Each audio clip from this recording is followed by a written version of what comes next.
Just like always, live in a few places because you got to maximize our time. Correct? So this is Tammy Morrison and I am live. So I am live and I am here today. I wanted to offer some healing today, and I also am going to finish reading this book. I started reading it on Tuesday, and I come live on Tuesday, Thursdays, and Sunday service with the Morrisons, and Wednesday with my Ebony and Ivory partner, and other times with other people sometimes. But those are the times that I've committed to come live: Tuesday, Thursday, and Sunday service with the Morrisons. So today I'm going to read my book, Walking Away. I'm going to read the last 2 chapters. If you would like to grab a copy, if you have not gotten a copy, they're still available. Oh, this lighting, Jesus. It's kind of dark. It looks like, oh my God, it looks like it's snowing some more. Hey, Tanya, how you doing? So, going to read, starting in chapter 3, Finding Myself. As if you were lost, finding yourself is a journey. Tammy Morrison. That was my quote. After all I went through for him, as well as the drama in my head, he left me for another woman. He said it was him and not me. It was so scandalous how he did it, though. He went to another city to train for what seemed like his 9th career move. Nevertheless, he was doing something he loved, driving. He was in another city when he called to tell me he was not coming home, or at least to the home we shared. However, I was going to give him a chance to rewrite his story. To recreate the moment he set me free is difficult. It felt surreal. I think I just went into another place in my mind. So much of me felt relieved, but other parts of me were scared. I knew I was alone. My children would soon be grown and on their own. And truth is, I wasn't sure if another man would want me. I felt broken and alone. He was so emotionally abusive that he tore my self-esteem to bits. Now I realize it was his way of coping with what he considered his failure, not being the husband I needed and desired. It was also a cover-up of his fear of failure regarding our relationship and his fatherhood. Knowing all of this did not make it easier to deal with. That is real talk. I knew I was staying way too much in my head, and being a nurse that worked in mental health didn't make it easier. I think it's snowing again. Shit. I was aware I needed to talk to someone objective. There are times when we know better, but we don't do better. Can anybody relate? This was not one of those times. I was painfully aware of my emotional state and the rising anger. I felt at that time I had no idea why I was so angry because I got what I wanted. I prayed for change for an entire year, y'all, but I had no idea what that was going to look like. It somehow seemed fitting for me to talk to someone who could listen without judgment while helping to provide solutions for my situation. I was grateful to know a Christian therapist, so I went to talk to her. We went to church together and lightly socialized at church functions. I trusted my intuition, which told me she could be trusted and that she would be able to help. At this point, my children were teenagers. They were also hurting because their dad just walked out of their life as well. It was as if he just erased us out of the family photo. He declined to pay any child support, and I was too broken and exhausted to go back and forth to court. In my opinion, a man that doesn't take care of his children is worse than an infidel. Therefore, I refused to go to court to make him do what he's supposed to do naturally. It just made no sense to me to make a man accept his fatherly duties, so I refused to do it. I prayed to God to help me take care of these children by myself. Now I work like a mule to provide for them. I really thank God for the strength. He gave me the strength, and I did just that, sometimes working 2 to 3 jobs, leaving one job going to the next. It's a miracle my kids turned out to be the amazing, well-adjusted adults they became. I finally got the therapy I knew I needed because I was so angry, not just at Matt, but at myself for allowing a man to treat me the way he did. It was almost like the honeymoon of freedom from him was dawning on me, and so many things were floating around in my head. There were days where I wanted to kill him and other days where I felt sorry for him. So anger management was what I knew I needed. I also told myself in order to get the help I knew I needed, I had to come clean with the therapist, allow myself to be vulnerable. Vulnerability was never a part of my character. If I had to describe myself, vulnerable would not be an adjective I would use. The Christian therapist helped me to define who I am. We did exercises to endear me to me. I was learning how to love me and discover who I am. In all the years I had been Matt's wife and our kid's mother, I, like so many women, seemed to have lost my identity. I talked to her candidly about our relationship, the pitfalls and the successes. We discussed how to channel the anger I was feeling in a different way. I learned how to love me. I started taking myself on dates. I started doing things I love to do. I never had a lot of friends. I had just a few I could count on. I took myself out to eat, to a movie, to see comedy, and of course to a club because I love to dance. I put sticky notes on my mirror saying beautiful things to me, such as "You are beautiful." I had sticky notes on my room mirror and on my bathroom mirror with amazing self affirmations. I told myself I was enough.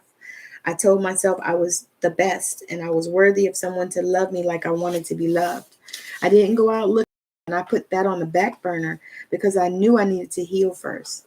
I also realized that hurt people hurt people, and I didn't want to hurt anyone like I had been hurt. I just didn't have that in me. I didn't want anyone to feel like I felt broken. I also knew that if I knew I was broken, then I could fix me. God kept and carried me through the whole situation, and I wasn't going to expect him to stop now. As I began to develop myself from the inside, therapy went extremely well. I had about 3 sessions in therapy and it helped me tremendously. In those times when I couldn't understand how I was talking to a virtual stranger about my deepest, most intimate feelings that up until now nobody had been privy to except my grandmother, I knew things were opening up for me. I was also trying to help my children so they didn't think it was their fault. I wanted them to have good relationships in their lives. I knew if I didn't get them some help, they would have more difficult time dealing with this whole process. I took them both to the same therapist so they could talk out their feelings as well.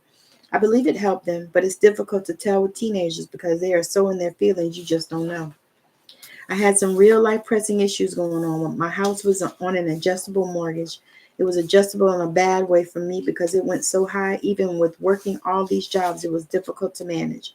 My pride wouldn't allow me to ask for help until I had exhausted every avenue, even myself. I finally asked my parents for help in paying my property taxes, which were due. It didn't help much because I still couldn't pay the mortgage, car payment, and all the other bills that seemed colossal. I went out with a friend to a work Christmas party, and I confided in her that I was struggling to pay my house payment. I tried so hard to keep a smile painted on my face and not show I had any problems. I got tired of pretending. I broke down crying and told her I had promised my kids I would try to keep us in our home. Even when I said it, I don't think I believed it. It was like staring down a bottomless pit and expecting to see the ground. She said something I will never forget. It's just a house. You are killing yourself for a house. It's not a home because you are never in it. She said to me, "What would kids do if you're dead?" That really got me thinking. I knew she was right, but I had to see what I needed to do.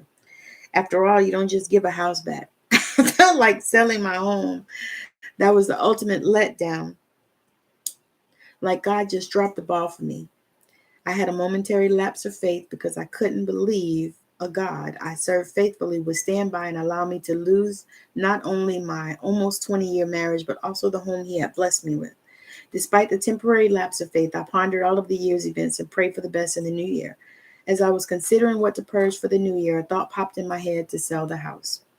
Now, this was my dream house. I really loved that house. In truth, I think I loved the house more than the man. It came to us like a dream. We were given an offer by someone to buy the house at a ridiculously low price. This was a miracle. Though the thought of selling it was painful and there was an aspect that set me free, I took it all in stride when I set out to sell the house and move to something I could afford. During this time, I also was trying to maintain a full-time and a part-time job. Now, the way I had kept myself together when dealing with things in the past is to keep them in my head and just get quiet. I would do my job, but wouldn't have a lot of conversation with others. There was this young lady at work always picking on me.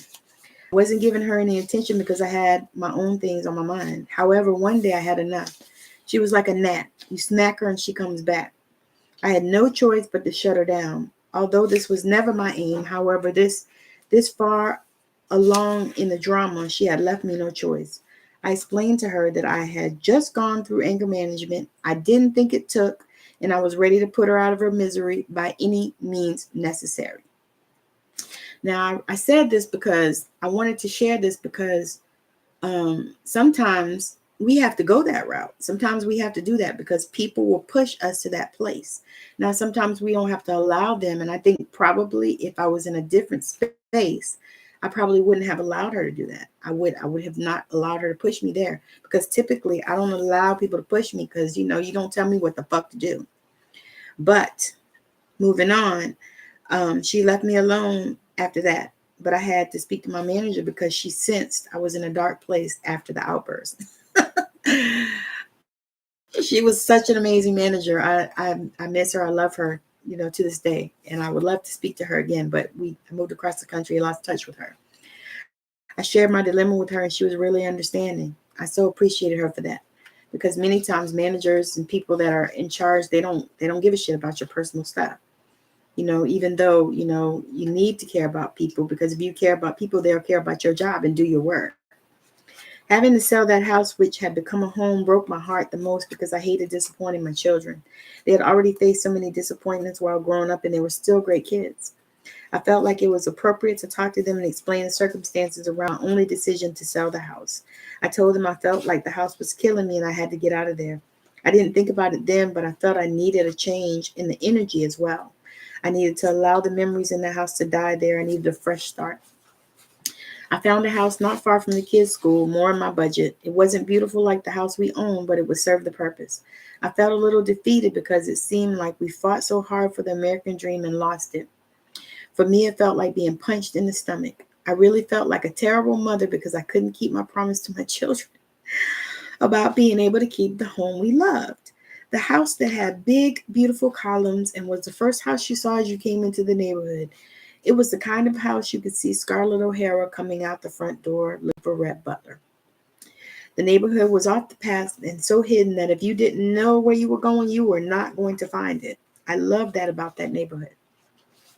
I sold our house and we had a fresh start. Kids are so resilient, and mine were no different. I believe adults make kids apprehensive and fearful. I did my best not to encourage those feelings in my kids. I wanted them to be their adventurous selves regardless of what they went through. We moved into the house, which was so much smaller than the previous one, but we had too much furniture. We stuffed all that furniture in the house and began to make this house a home. As we had gotten through so many other adversities, we got through this one. I love my kids extra special, and in some ways I spoil them more than usual. We put up pictures and some whatnots in the house to give it a homely feel. I worked so much that my daughter actually did a lot of the decorating. I had always given her free reign in that area because it really is an area that she was gifted in. Plus, I truly didn't have time to think about that. I was so busy making sure the children could eat, because that's what Southern mamas focus on. They were clothed and the bills were paid. I was determined not to allow them to suffer anymore. In actuality, I tried to make it like another adventure.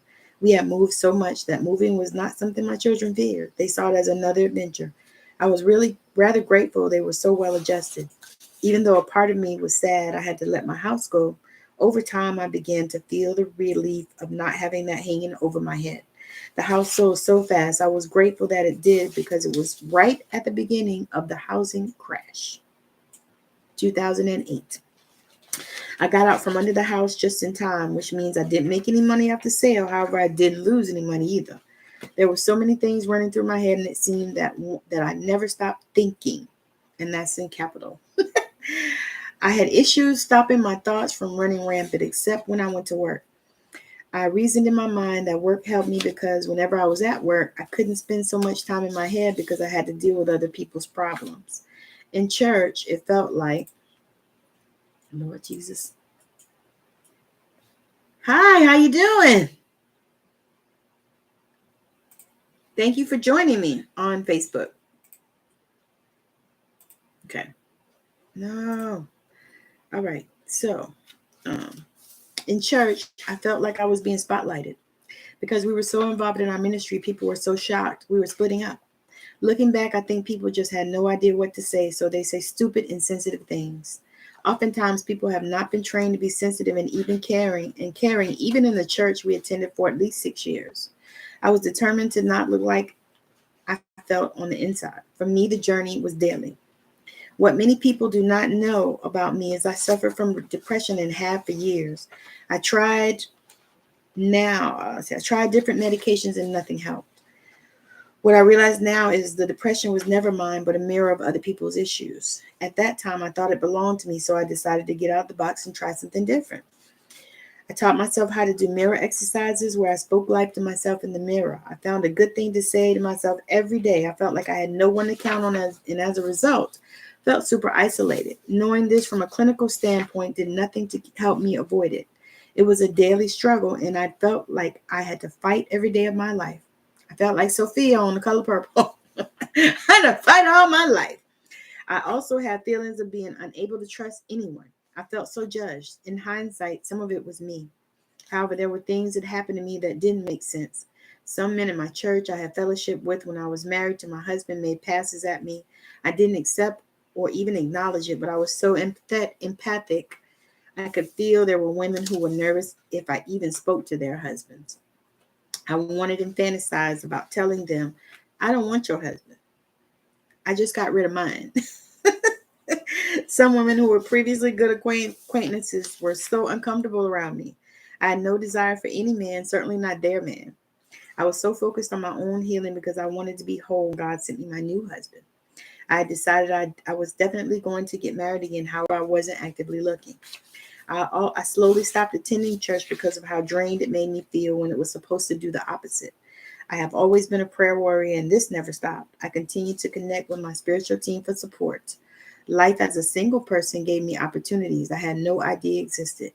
You see, I got married at 19 years old, so married life was all I ever knew. On the other hand, my husband had his time to be single before marriage, so he benefited from both worlds. I didn't exercise that option partly because I realized that my children needed a strong, stable person in their life, and that person was me. I knew I needed to do the things I loved, so I began to take myself on dates. I took myself to the movies, went out to clubs by myself. I loved to dance, so I danced with any man that wanted to dance. I had so much fun, I forgot how easy it was to mingle. I also got on dating sites where I met some really nice and interesting men. I became friends with a few of them, and they remain friends to this day. There were days I would go to the sports bar alone and watch football. It was somewhat free. However, I was somewhat However, I was nowhere close to being healed enough to enter another relationship. I was determined to heal my mind, my heart, and soul prior to embarking on another journey because I knew I was broken. It was relatively easy to heal the outside and look the part, but cleaning up the inside was a totally different animal. People who knew me were surprised at how good I looked and acted. There was no way I would show defeat. I felt like people were staring at me. I also felt like I was under a microscope every time I went to places people knew us. Looking back, which by the way, one should never do, I see that those I felt the stares from were just concerned about me because I shared no emotion. Other people were looking at me with pity in their eyes. Still, others had no idea what to say or how to feel because they were at a loss. They also feared their own marriage mortality. I hid a lot of pain during this time. I wasn't accustomed to showing need. I never asked anyone for anything if it was in my power to get what I needed. I was the epitome of a strong Black woman. I truly only considered helping my children to get through this difficult time. I was selfless at this point because I remember feeling so helpless when I couldn't help them. I hoped we could all just move on, but I knew that wasn't going to be the case. So much healing began the day I got the incredibly amazing news he was leaving me. I don't think anyone ever knew how happy that made me and how sad I was for what could have been that never will be. I have to give credit to my children because they never suggested that we get back together. I appreciated that in them because it was much less pressure on me. I already felt like I betrayed them for having to move out of the home we fought for so many years to obtain. It was not easy to process the craziness of the pain versus pleasure in my existence.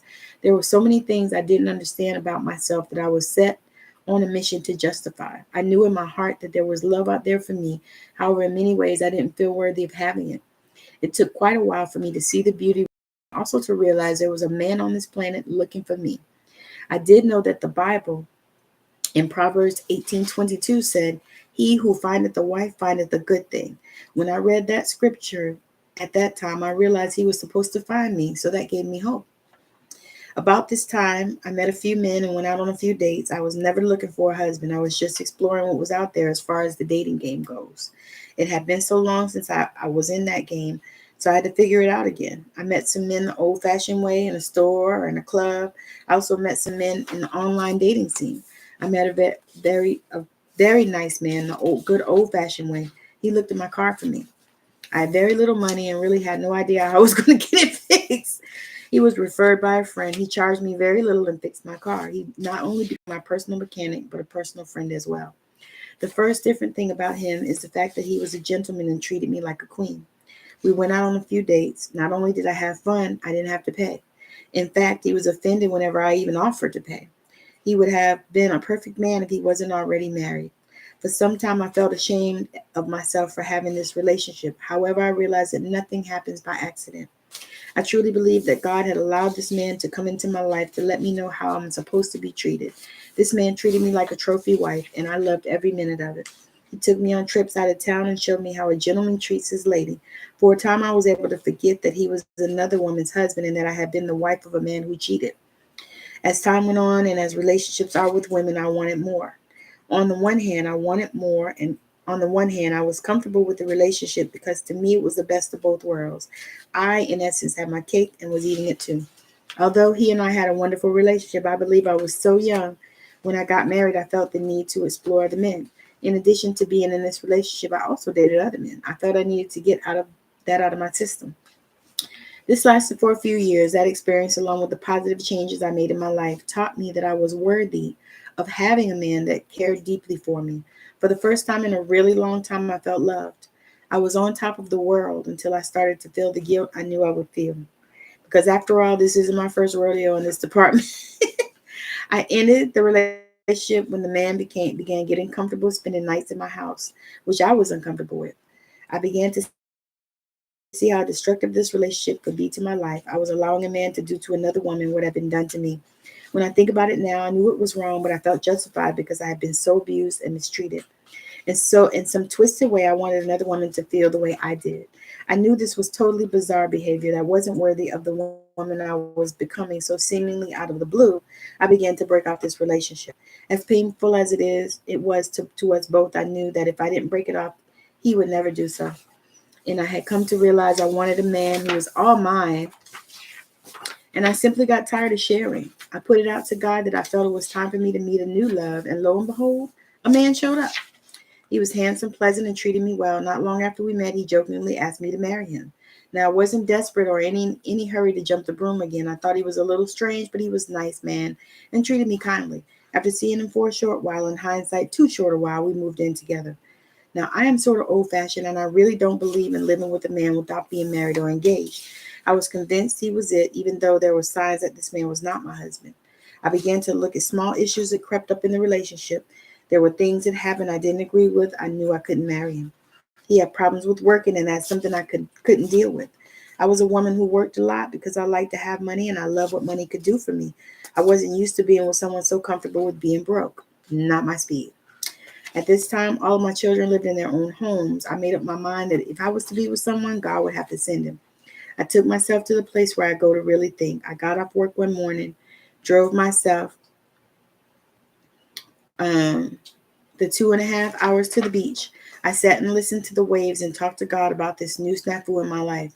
I knew I had to get rid of this man. I had friends that said I treated men too good, and that was why they never want to get out of my life. And this man was no different. I knew his number was up even if he didn't want to. The beginning of the end of that relationship happened at work one night. At the time, I had worked the night shift for years. That night, I heard the Spirit tell me it was time for me to leave this place. I shared that with one of my coworkers, but she misunderstood me. She told me we were getting off in a few hours, and this would start our stretch of being off. I told her I meant it was time for me to leave this job, town, and state. I didn't have very many friends, but the few I had, I shared my revelation with. A few said God wouldn't tell you to go to a place where you didn't know anyone and had no job. I laughed so hard because I knew God called Abraham to a place he didn't know and Moses as well. But I just figured it wasn't supposed to work the way it worked in the Bible. One friend told me I was going to meet my husband soon. I scoffed at her because I wasn't trying to meet anyone but me. Possibly it wasn't the same God that Abraham, Isaac, Jacob, Joseph, and Moses served. Maybe our time for trusting God was over. I didn't know why they lashed out at me that way. However, I wasn't to be deterred from the journey I knew in my heart I must take. I knew I had heard from God, so I set out to do what I know I was called to do. However, before I left, one of my friends shared a revelation from a dream she had. This beautiful spirit told me that God was sending me my husband where I was going. I told her I didn't care and wasn't looking for a man. I was looking to find me. I called a family meeting with my kids and shared with them it was time for me to go to another place. I had exhausted my time in this place. At the time I talked to them, I wasn't even sure where I was going. They were supportive, as they always are. They all shared with me that they were all looking at relocating too. I began the task of getting rid of stuff that had no meaning, like furniture and food that I couldn't take. Whatever I couldn't fit in my car that didn't have purpose was left with my children. I told them they could take what they wanted, sell the rest, or give it away. I also left storage full of junk that in hindsight was easy to release. At that point, I just didn't care because I knew I couldn't take it with me. It was at that moment, I knew I was walking away from everything. I knew into a land of possibilities was my new normal. I left South Carolina for Arizona, my cousin's place, for a new beginning. I drove straight through, got there in 2 days, stopping for about 5 hours at a truck stop in Texas. I was excited and a little frightened because I had no idea how my life would change. Excited because I have a little gypsy in me and I knew it was time for some new adventure. Frightened because I had never even stayed in a hotel room by myself. Little did I know new adventures awaited me, and even though I wasn't expecting it, I thought I didn't want it. Love was waiting for me in Arizona. Chapter 4, Finding Love. Love is the impression that God puts on us to show us how much he treasures us. Tammy Morrison. That's my quote. Never in my wildest dreams until I have realized all the things I would receive once I took that huge move across the country. I had no idea the things I would go through as well. Now, as so many of us think, just because God told us to do something, it is not going to be easy. It's not wrapped up in a bow with all the trimmings and all the money not waiting on us. Is not waiting on us. Totally not like that. When I decided to listen to Spirit and take the leap, I had no idea the price for that obedience. At first, I thought that travel nursing was my way out. I had contacted a company that needed my assistance only to Omaha, Nebraska. As I got all the ridiculous info this company needed, from a tetanus shot to varicella, I prepared myself for the cold by buying some long johns. Nothing quite prepared me for a negative degree in temperature that was typical at that time of the year in Nebraska. In a moment of time, I decided I couldn't do negative degree temperatures. At over 40 years old, having never been in that kind of cold. After all, I come from tropical people. I really had to just believe that what I had done was truly sanctioned by God. It sure didn't feel like God was in all of that. I reached out to my cousin, who was more like a big sister to me growing up, and she was 11 days older than me. She lived in Arizona. She invited me to come and stay with her young daughter until I could get on my feet. I graciously accepted. I knew in my mind that I would not be at her house for long.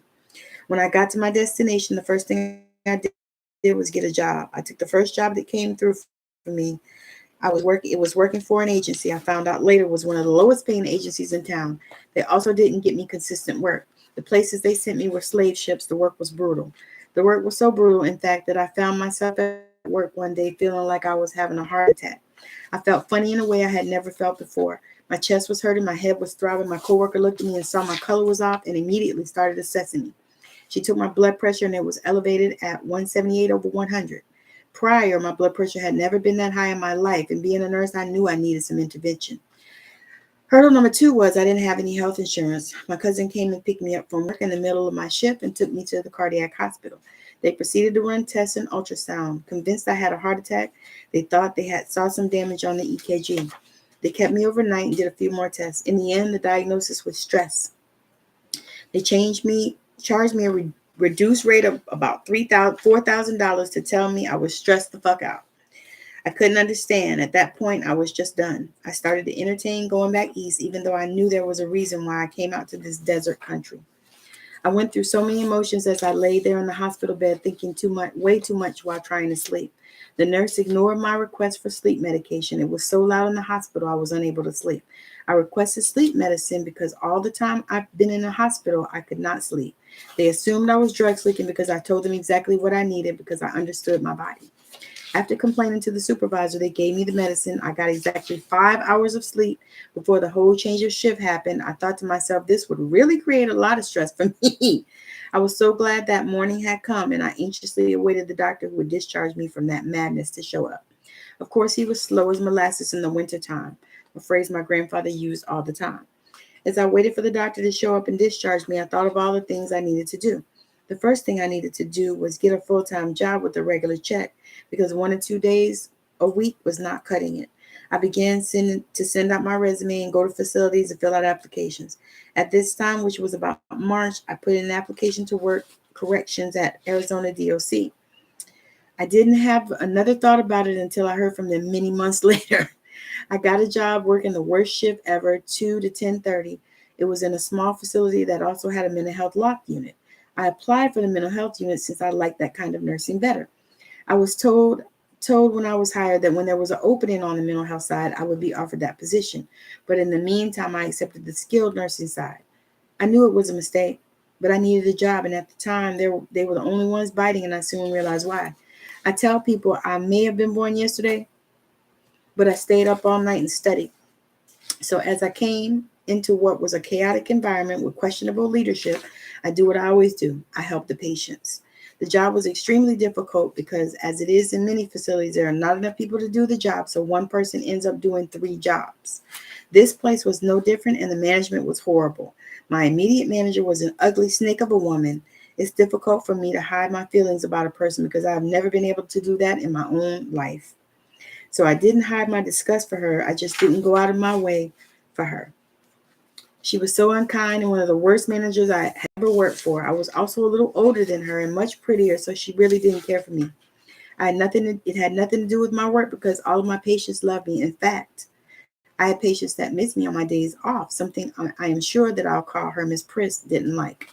I took some time off and went to my son's graduation from the Navy basic training. When I got back, I started looking for another job. I didn't put much into it because I had a job. That was my first mistake. The other mistake was when I should have listened to my spirit and called into work. I'm not the type to call into work much, but I got this feeling that I should have stayed home that particular day. Has that ever happened to you? When I got to work, I put my bag down and proceeded to get a report sheet so I could make a report. The director called me to her office so she could tell me I didn't fit into the culture and I was being fired. Now, I had never been fired in my life. I had quit many jobs, but I was never fired. I asked them about my work, and no one could tell me anything about that. My direct supervisor was not even in the meeting, and I knew it was because she knew she was wrong and couldn't face me. She knew that God lived in me, and she would face her own karma. I left that place happy because it was a miserable place to work. I knew I would have to find a new job, but I was undaunted. I started the search for a new job. There were so many days I didn't have any idea what to do. I almost felt like the children of Israel. I felt like God betrayed me, telling me to come to what seemed like a God-forsaken land. I had never been treated so mean in all my life. Plus, I was in a place where the people were strange and I had no one to love me. I felt unloved by the very God that spoke to me on a regular basis. The same God that gave me instructions to come here. Have you ever felt that way? I started spiraling into a pit of depression that I didn't know what to do. I had no one I trusted to talk to. One of my friends had introduced me to a wonderful naturopath who became a powerful mentor in my life at that time. He taught me about the law of attraction and encouraged me to connect with Jesus, with whom he said I have a natural connection. He also taught me how to use Bach flower essences to help heal emotional trauma. I spent many hours speaking to him regarding getting into a vibration where I could attract a good job and at this point, a job. I felt God was testing me because I had never had difficulty finding a job in all my life up until this point. It was difficult for me to understand why the forces that seemed to be working against me were winning. I felt like I wanted to just give up and surrender to whatever this was in my life because nothing I tried worked. Nothing. I felt like maybe I was destined to be broke, lonely, depressed, and essentially I felt worthless. I wasn't really dating at this time because I felt so broken. I was, however, on the dating websites and I met men all the time. I wanted to meet someone with whom I could hang out with sometimes. I did just that. I met a gentleman that was good to me. He treated me kind and soon we did some dating. Spent a few nights at his house, which was a welcome time. Helped me get the much needed break from where I was living. I didn't think he was the one, however, I did enjoy spending time with him. I felt so lost because things that came easily from me before seemed to be eluding my grasp. I had never had a problem getting a job or a man for that matter. I knew I was pretty smart and in demand.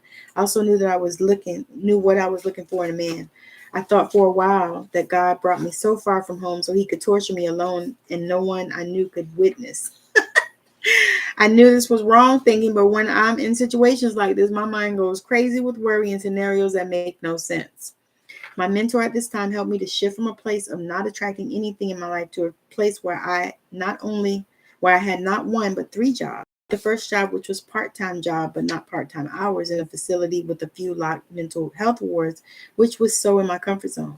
They classified me as part-time so they wouldn't have to offer me benefits. I worked there 40 hours a week but with no benefits and pitifully low pay. I felt like a junkie. I had hit rock bottom, so I had to take what came at me. I then got a job doing health physicals at a company that sent people out to companies to do their health screenings. It was also part-time or on an as-needed basis. Then the flu shot season came and I was able to do flu shots about 25 hours a week, in addition to my other part-time job. At this time, I decided it was time for me to have my own place. I moved into a weekly hotel. It was just enough space for me to have a place where I could sleep at any time of the day without bothering anyone or being bothered. I felt like things were finally starting to work out for me. Imagine my surprise when I got an email that I was wanted for an interview for the job at the prison. I called and set up the appointment to interview with Horizon, who is the medical care provider for the state prison in Arizona. I went to the state prison for an interview. They took me around for a tour, and I knew that if they offered me a reasonable rate, I would take the job. It was full-time, 12-hour position, which is what I had asked God for. I did the necessary physical, drug screen, and whatever else they required me to do. After they did the background check, I knew everything would be all right. I soon started working at the prison, still worked at the mental health facility, and was still doing flu shots. My friend, let's call her Shirley, that I met at the mental health job, invited me to visit her church. She kept inviting me to visit her church, and I got tired of hearing her bug me. So I finally went. Now, the story goes that if she had told me what kind of church it was, I would not have gone. It was typically the type of church that was rigid in their dress and everything else. I did not go to churches that had a moratorium on what clothes you were allowed to wear, and the head covering was never something I could deal with. This church was a bit more liberal, and I enjoyed the pastor. During my third visit to the church, I looked up, and there was a man coming down the aisle that caught my eye. He looked and smelled like a man, like I like a man to smell. I saw a young man with him that looked like he could be a son. As is typical, I did not see a ring on his finger. I did, however, see Affleck on his shirt. My friend asked me if I was going to talk to him because she sure would. I told her that I would cut her if she tried to talk to him. When the church was over, we went to get in the car. I had ridden with her. I rolled down the window and I asked him as he was approaching the car if he sold Affleck and if I could get a card. He gave me a card. When I asked if there was a good time to call, he said, "You can call me anytime." Of course, me being me, did not pick up on that line. My friend heard it and said, "You better call that man."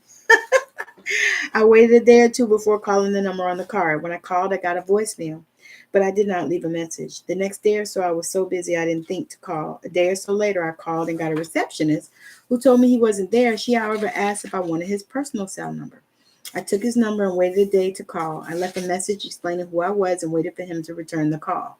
Now, all of this time, I was busy at my various jobs and was working my various jobs and was very busy.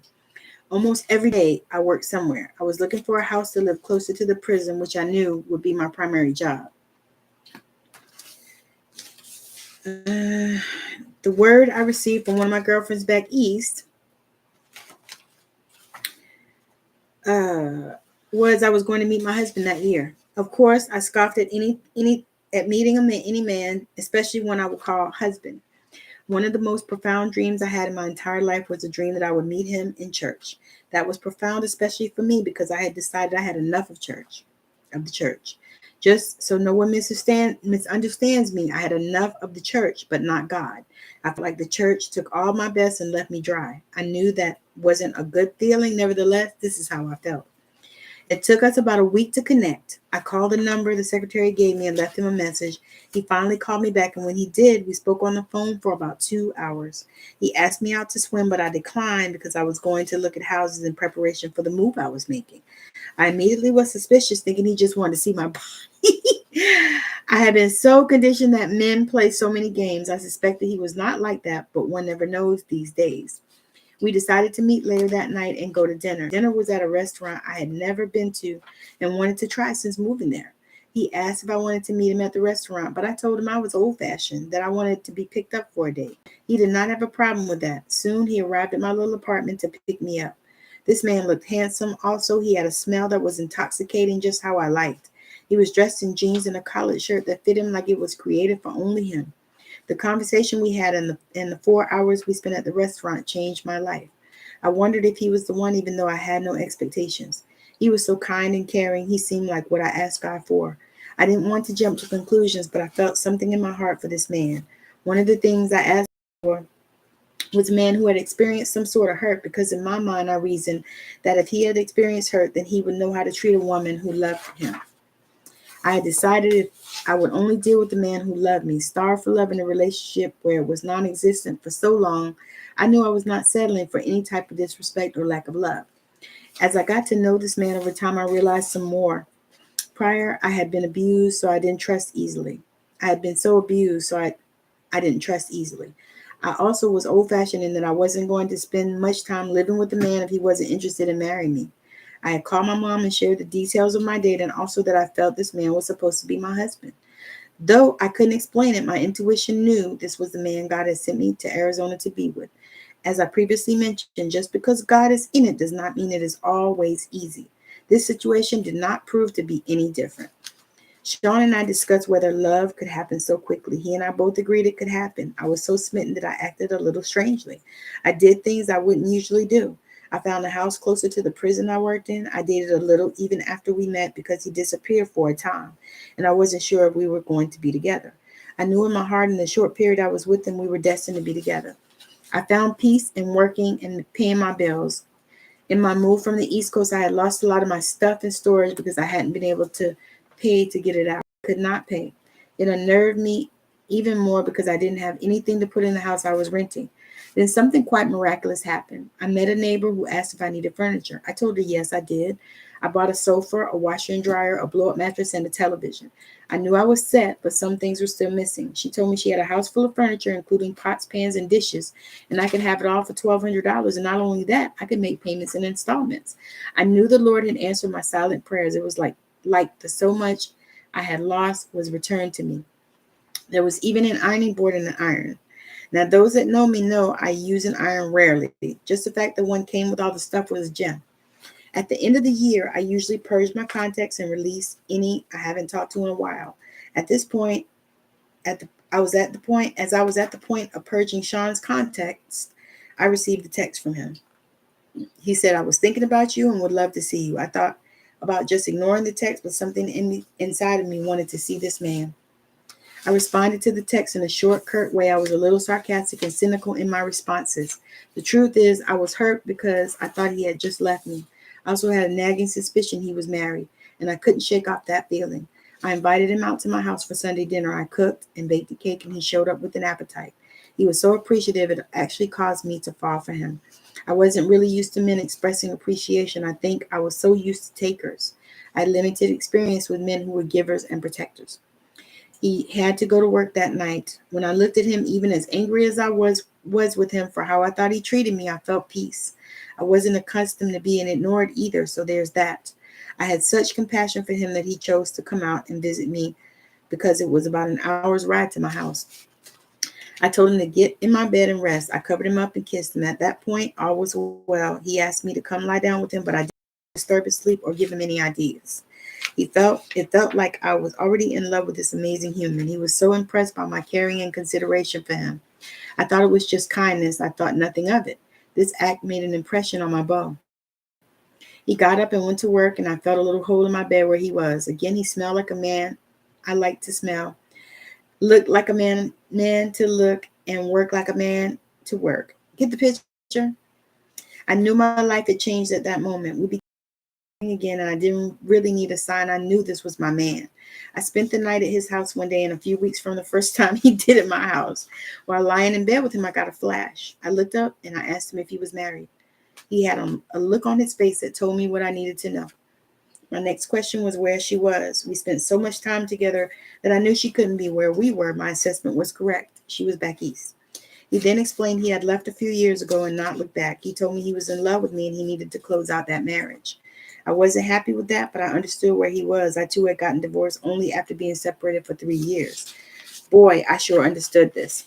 So I wasn't at all freaked out about any of this because I knew this man was mine from the beginning of time. I had never felt a love like this before, and I couldn't even imagine being without him. So what to do? What to do? What I did was let him know I was old-fashioned. I was not going to be anybody's girlfriend or fiance for an unknown or unlimited period of time. In short, he needed to get his affairs in order and get his divorce if he wanted to be with me. I really didn't know if he heard me. Nevertheless, I said it. As we got to know each other, I shared some intimate, private details about myself, and he did the same. We moved in together, and he assured me he was going to get his affairs in order. What he didn't tell me was his ex was a crazy, narcissistic sociopath. I never experienced one like that. He asked me to marry him on my birthday, totally surprised me in a way that was so refreshing. He liked to shop, so he took me to Macy's, where we had been on a few occasions. Right there in the jewelry section, he told me I was the one for him and that he wanted to be in my life forever, and then proceeded to ask me to pick a ring. I picked my dream ring, a Levy and diamond. The sales lady and I were crying as she announced to all in the area, he's proposing. Then she asked him if he was stationed here because she saw his U.S. Navy hat. He was so amused as he shared with her he had retired a few years ago from the Navy. I was on cloud nine. I didn't at that time have any idea what was going to occur after this momentous occasion. I had never been proposed to in such an exciting way. I had my fair amount of proposals, but that is for another book. My fiance shared with me that although he had been married before, he had never had a wedding. He wanted one if that's what I wanted. I had not had a wedding either and wanted one. However, I wasn't trying to sell a kidney to have one. The cost of weddings seemed astronomical for just a few hours.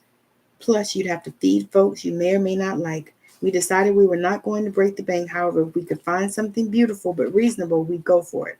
So we set out to find the place to confirm our love. All of that was amazing, but my love still had to get legal so we could get married.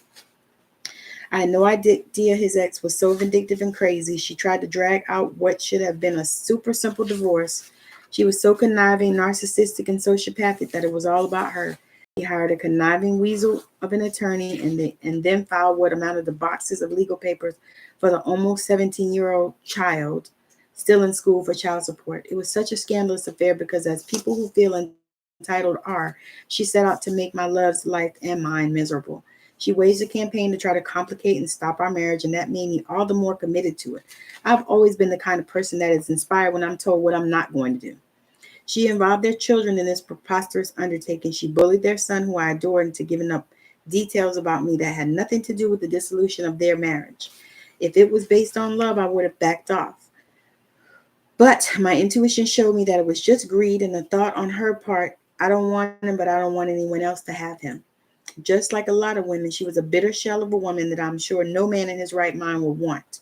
As time progressed, my love finally got his divorce, and we married 17 days after it was final. She dragged it out as long as she could. We were so relieved it was over because we sure weren't prepared for her next stunt. Shortly after the divorce was final and she was receiving alimony as well as child support, she sent paperwork because she thought she was entitled to more child support for the child that was almost 18. My love was so exasperated that he wanted to just give in to her greed and not go to court. I convinced him that he needed an attorney to fight her because she is ruthless, greedy, and hateful. We got an attorney and went to where she was. She was so utterly surprised that her whole demeanor changed. She thought she could con the attorney. However, once the attorney saw through the facade and realized she was just a lying, greedy, bitter, and hateful woman, everything quickly went our way. She had misfiled paperwork, and the attorney had the whole case thrown out. Since she got too much the first time because he did not go to court, they lessened the amount significantly. It was a welcome break because some people don't realize their blessing until it is gone, and I'm sure this was the case with her. She was such a miserable shell of a woman that she was on a mission to make him pay for her unhappiness. We continue to build a life despite the annoyance of hate that sometimes is typical of a narcissistic sociopath. My kids love Sean and his son loved me. His other children were the sole influence of their miserable mom. Therefore, they were miserable and just wanted to use their dad, which I was not going to allow. There were times we need to be that someone that can help our partner and protect them from their children who have been infused with hate. I know I had to be that person for my husband. If they couldn't find any love in their heart for that man that was responsible for bringing them into this world, I was not going to allow them to kill him. We had a beautiful wedding. We didn't have to sell a kidney for it. Some of my family came from back east. Our kids came, and a few friends we made here also came. All of us had a delightful time. I felt and looked the most beautiful that I've ever felt in my life. It was the most amazing day of my life. I married my best friend. I finally saw why I had to walk away from a life that was no longer mine. The journey continues as I walk into a life I create on my own terms. About the author. Tammy Morrison is a wife, mother, and grandmother. She is an empowerment consultant, intuitive healer, inspirational speaker, author of #1 best-selling powerful anthology Unchain Me Mama, and a contributing writer for Spirit Biz Magazine, Thrive Global, Medium, and her first article in the Huffington Post. She also is the host of Straight Outta Savannah podcast on YouTube, and it was SoundCloud, but now it's Anchor. Her mission in life is to be an inspired thought leader and empowering those in the transition to be their best self. You can connect with her across social media, all kind of places that you can connect with me. But that is the end of that book. Thank you so much for listening. I appreciate it. I'm going to do a short prayer because I've been on here so long and I don't want to be on here too much longer. Let's see. Okay. All right. So we're gonna do a process to release fear. That's what we're going to do. So the thing about fear, people fear the future based on their past experiences. Fearful people are capable of betrayal, lies, prejudice, treachery, blame, rejection, harm, and violence. So if you are dealing with any of that, if that is coming at you or you're feeling it, fear locks a person into negativity, creating shock, anxiety, stress, and worry. It can also inhibit change and progress. So many people feel comfortable with what they know, and fear of change makes them stuck where they are, afraid to move forward. Fear controls, paralyzes, and imprisons. It prevents people from taking action, trusting themselves, and achieving their goals. It sabotages people's efforts by constantly creating setbacks so that they feel powerless. Fear also creates a sense of separation and vulnerability and concern that someone else has power over us. It impairs judgment, clouds thinking, and limits, even blocks our ability to love and even experience peace and joy. Fear contributes to many health conditions, including ulcers, urinary tract infections, venereal diseases, tumors, cancers, insomnia, sinusitis, sciatica, back pain, Parkinson's disease, obsessive compulsive disorder, impotence, hepatitis, hemorrhoids, diabetes, cysts, anorexia, and agoraphobia. So the process we're going to use today is we're going to place our hands on the part of our body where we feel fear most intently. So the first thing that you need to do is close your eyes, take a deep breath. And as you breathe that out, feel for the place that fear resides in you. So for me, it typically resides in my stomach or around my solar plexus area. So place your hands in the part of your body where you feel fear most intensely. Breathe into this area for a few moments while allowing any emotions to rise to the surface with little resistance.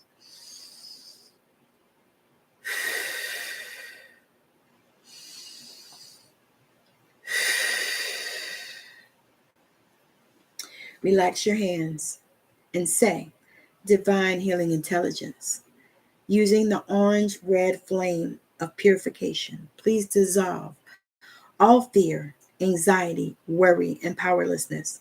Help me release feelings of helplessness, hopelessness, betrayal, and trauma. Help me to find a blessing in every challenging situation and to focus on the best possible outcome. Thank you. Repeat the word clear several times until you feel lighter. Clear. Clear. Observe the orange-red flame moving through your body, mind, emotions, and energy field, and begin to dissolve all negative thoughts, words, feelings, memories, and images of fear, anxiety, worry, and powerlessness. Take a deep breath.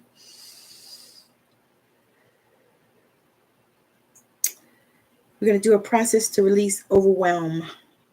So place your hands on the part of the body where you feel most intensely overwhelmed. Close your eyes and breathe into that area for a few minutes while allowing any emotion to rise to the surface with a little resistance. Relax your hands. Say, divine healing intelligence, using the orange-red flame of light, please sweep through my entire system, clearing all stress, fatigue, and overwhelming feelings. Please help me to let go of the heavy burdens I carry and allow me to see a lighter, more balanced side of life. Help me turn chaos into order, uncertainty into self-belief, and confusion into clarity. Allow me to find equilibrium in my life so that I can embrace and enjoy each step of my life's journey. Thank you. Repeat the word clear several times and you'll feel lighter. Clear, clear, clear. Observe the orange-red light moving through your body, mind, emotions, and energy field, and begin to clear and dissolve all negative thoughts, words, overwhelming feelings, memories, and images of confusion and chaos. Now I'm going to do the last clearing of frustration. So we're going to do a process to release frustration and irritation. And I'm doing these in particular because I know that these are things that people are dealing with at this time during, this holiday season. People are stressed because of work and, trying to do Christmas and all these other things. So many people are trying to change their life, trying to leave jobs that are no longer serving them or that they just hate. So I want to do this process to help to release frustration and irritation. And if anybody is looking for healing and looking for personal sessions, I'm available for that. So you can send me a private message. I have a one-off session, which is just one session, which I typically don't like to do often because honestly, people usually need more than just one session. So I also offer 3-pack of sessions that's available. So if that is something that you are looking for, reach out to me on whatever platform you are watching me on, and let's get you scheduled. Or let's exactly have a conversation so that you'll know whether or not you are ready and you are needing my services. So place your hands on the part of your body where you feel the frustration or irritation most intently.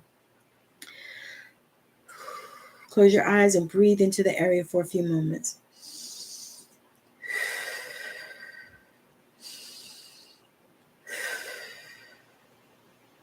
And you do know that you can set your intention for wherever you want the breath to go. So relax your hands and say, divine healing intelligence, using the orange-red flame of light, please move through every part of my body and mind, dissolving all feelings, thoughts, and patterns of frustration, irritation, and aggravation. Please sweep away all impatience, struggle, and suffering that resides in my consciousness. Allow me to turn my frustration into inspiration and enthusiastic action. Help to steer me in the direction where my actions will become actualized so that I can experience and satisfaction with my accomplishments. Thank you. So clear, clear, clear until you feel lighter. Observe the orange-red light moving through your body, mind, emotions, and energy field, and begin to clear and dissolve all negative thoughts, words, feelings, memories, and images of frustration, irritation, and aggravation. In divine love and light, creator, change it. In divine love and light, creator, change it. Thank you, thank you, thank you. I appreciate it. That is the end of this live for me. Thank you so much for joining me. I appreciate you. I hope that you have a wonderful rest of your day, night, evening, weekend, whenever you're watching this. Thank you so much. Bye now.